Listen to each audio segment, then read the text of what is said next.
Hi, everyone. Thank you for taking the time to watch my presentation on the impact mass incarceration has on public schooling. The purpose of this presentation is to understand the history of mass incarceration in the US. I'll also be analyzing the impact mass incarceration has on urban public education and understand how this issue has caused significant damage to students and families of color. Later in the presentation, I'll also be talking about whether there's a partnership between Denver Public Schools and reentry services provided by the city of Denver. And I'll be analyzing mass incarceration as a social issue using critical race theory. So a little bit about the history of mass incarceration in the U.S., specifically during the 70s and the 80s. First off, David Garland was the person who coined the term mass incarceration. And it was coined to characterize the extraordinary high incarceration rates in the United States. In the 60s and the 70s, politicians began to use law and order rhetoric and began to link race with crime, which flipped the racial compositions of prison in the United States. Through this, we saw more harsh and punitive policies that were implemented as a solution to rising crimes and increased drug use.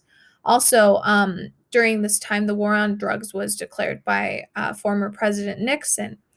And in the 80s, someone caught using crack cocaine, which is mainly a drug used by poor Black and Latinx individuals, were punished more severely than middle class whites using powder cocaine. Also, Black prisoners during this time were serving a 40% longer sentence than average sentence for whites. The old Jim Crow system had just fallen apart, and as there was a rise in law and order rhetoric, people of color began being labeled as criminals. And at the same time, politicians were trying to persuade poor and working class whites to join the Republican Party. And as all this was happening, politicians and the media continued to link race and crime. And so they gave birth to the myth of Black criminality. The national recession was taking place in the 70s as well, which led to 1,000 of Black people unemployed, affecting Black men in particular the hardest. So we saw the quality of life in urban cities decline, and this allowed for drug and other illicit markets to thrive. I'm going to move my camera just over here. And so the mass incarceration era gave birth to a penal system that would continue to marginalize and control people of color, which has caused many students of color to lose one or two parents to incarceration.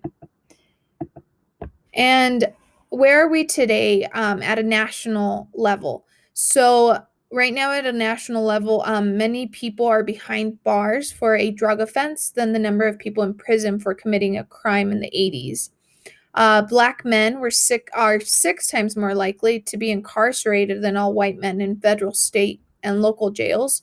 Also, with Trump's second term agenda, he included a section in there that was titled Defend Our Police. So, once again, in really bringing into play those punitive policies that are meant to criminalize people of color. And in this last bullet point, I've wrote that Trump's administration has not mentioned any criminal justice reform, and we see him continuously use phrases such as law and order that have been intertwined with racism, as we saw them being used in the 70s and the 80s. So where are we today at a state level? So the Sentencing Project reported that in 2018, Colorado had a total of 31,914 individuals incarcerated in both jails and prisons. Also, people of color are overrepresented in prisons and jails in Colorado, while whites are underrepresented.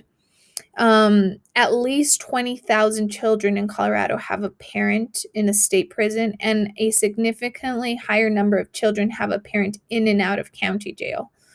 As more parents of color are incarcerated, children of color face profound and complex threats to their emotional, educational, and well being. At a local level, we know that, like I said in this previous slide, that children's well being is highly affected when parents are incarcerated. We see some of those effects trickle down to the local level. And so 13% of Denver's children live in high concentrated areas, with an estimated 55,000 of Denver's children living in families with incomes below the 200% of the federal poverty level. Also, in 2017, 35,000 of Denver's children lived in families where no parent had full-time year-round employment. So as you can see, these external factors can really affect a child's development. And this is why starting in 2014, we saw the city of Denver and community leaders establish organizations that have worked with parents who were formerly incarcerated or are about to be released. And what these programs are trying to do is either prepare them for once they're released and help them obviously successfully integrate back into their families and communities. But we really didn't, at least Denver, didn't start making changes until 2014. And we'll talk about why that's important, or why that's significant here later in the presentation. So a little bit about the City of Denver's reentry programs. There were two that I chose to analyze for this project, and one of them is called the Wages Program. And so the Wages Program partners with other community programs across Colorado, and together they provide a wide range of services to individuals who have been incarcerated. And there is another nonprofit organization here in Denver that supports individuals and families impacted by the criminal justice system. They also, on their website, published a reentry guide for Colorado individuals to successfully prepare them on how to integrate themselves back into their communities. And so these two programs were born from a grant that was established in 2014, and both programs have collaborated together to transform and design research-based policies and reentry services for incarcerated individuals here in Denver. And so I really wanted to look at, once I had all this information, I wanted to see if there was a partnership between Denver Public Schools and Denver's reentry programs. And to answer this question, I interviewed our elementary school psychologist, also our social worker, and two elementary classroom teachers. Here are some of the results and some of what they had to say. So, as I was interviewing them, our school psychologist reported that DPS did not provide her with any resources or training on supporting students with incarcerated parents.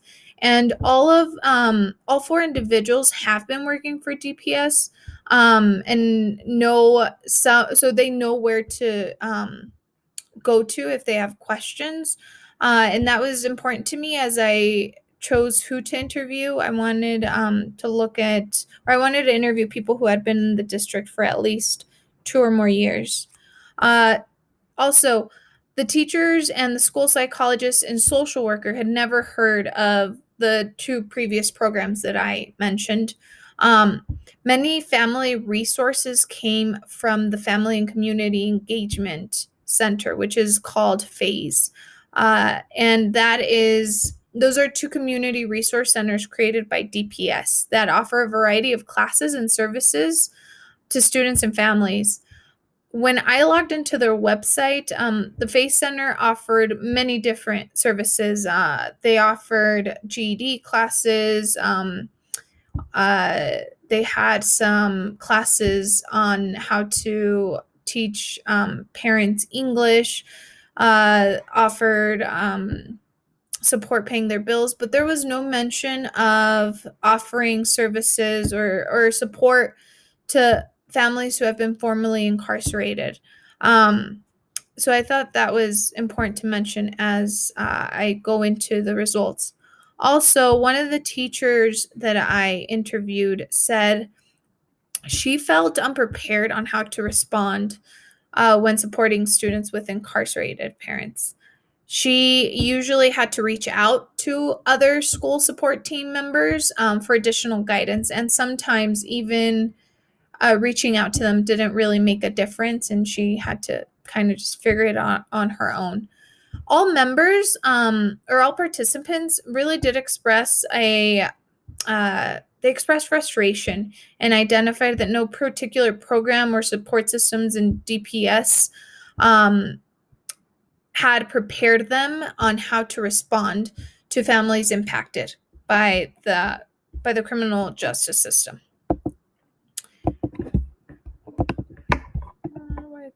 Okay. So, just an analysis of the data. What I found was that there is a collaboration between organizations, which seems to be getting stronger because shortly after that grant was passed in 2014, more money got allocated into that grant for reentry programs to expand their services. So there seems to be some awareness being done, some awareness in terms of the city of Denver responding to the needs of incarcerated folks. And like I said, there's collaboration between organizations happening. However, there is no strong connection between reentry services offered in Denver and Denver public schools. Like I said, no teachers that I interviewed or school psychologist or social worker ever had heard of these programs, which are in Denver. And these results shed light to the lack of training teachers and mental health staff members receive from DPS in relation on how to support students with incarceration parents. And once again, this is an issue where there remains work to be done by DPS, and I don't think that it's been fully brought to the table, and there hasn't been any solutions on how to address this issue in schools. Because as I was looking for more research on possibly what DPS was doing, I couldn't come across anything. And there's a lot that remains to be done. And I decided to use critical race theory to analyze mass incarceration. And so the definition for critical race theory is a theoretical framework used to examine society as it relates to concepts of race, law, and power. Now, there's a lot of scholars who have contributed to critical race theory, and one of them, his name is Derek Bell, and one of his analysis of CRT is the principle of interest convergence, which he defines as racial progress tends to only occur when it coincides with the interest of whites. And according to Michelle Alexander, who's the author of The New Jim Crow, I believe is the title of her book, she talked about how the conversation now has shifted, and there's an increased interest in criminal justice reform among politicians. And we can really see this through the expansion of reentry programs in 2014 here in Colorado. And like I said, the reauthorization for grant money for these reentry services in 2018. Politicians in Denver, through this analysis of what they've done in these past years, really want to ensure that there's reentry programs and that they're set in place to assist incarcerated individuals so that they can successfully transition into their communities after they are released. I also said that it's in the state's interest to employ formerly incarcerated individuals and ensure that they become productive taxpayer citizens. And obviously, the less overburdened criminal justice system, the less taxpayer dollars that need to be invested into incarceration. So we see Colorado doing a lot of work on uh, what they're offering folks, but there still continues to be a disconnect between these services and DPS.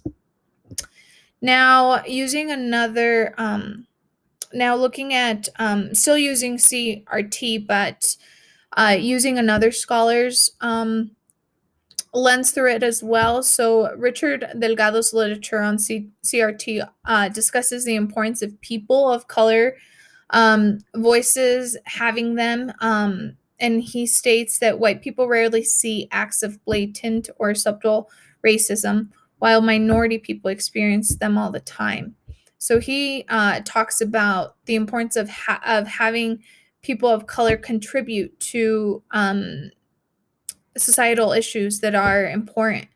And we see that in terms of mass incarceration, people of color are the ones who are being impacted the most, yet their voices aren't being included when it comes to conversations on criminal justice reform. This can be seen through the city of Denver and school districts like DPS. They're not listening to parents or family members who have been incarcerated. And we can consider this being as one of the many reasons why teachers and school staff are not equipped. So both the programs and the state and the school districts aren't bringing families of color into the conversation and acknowledging that their voices matter. And so only then can we begin to see a partnership with school districts and reentry programs. So a connection to public schooling and some next steps that I identified is obviously that incarcerating parents can cause significant trauma on a child's development, and schools are not providing families and students with the support they need. Teachers that were interviewed also reported that students are confronted with these obstacles, exhibit behaviors such as depression and having a hard time concentrating.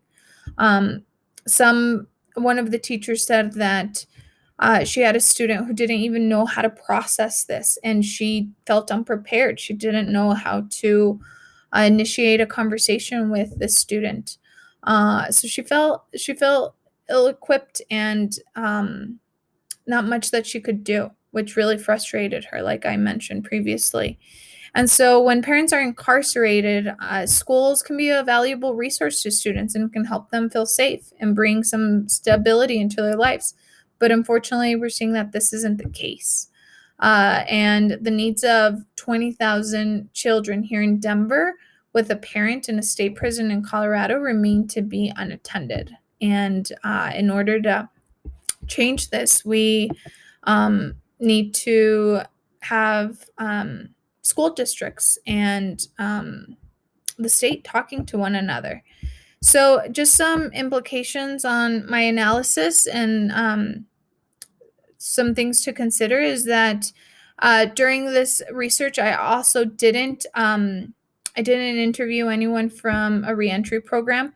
And so further research should consider listening to their side of the story and see if there's an attempt being made to establish relationships between their programs and schools. Also, I suggested that more educators and mental health staff across different districts here in Colorado specifically should share their thoughts on this issue. And this is where I'm excited to hear what you've got to say on this issue. I'll be attaching a Google form to this presentation, and just some questions to consider are attached to it. And whether you've come across issues like the ones of the social worker and the teachers that I interviewed for this project. So I'm curious to hear your side of the story and just see what your journey has been navigating this issue, if it's been presented in your classroom or not. And thank you for watching.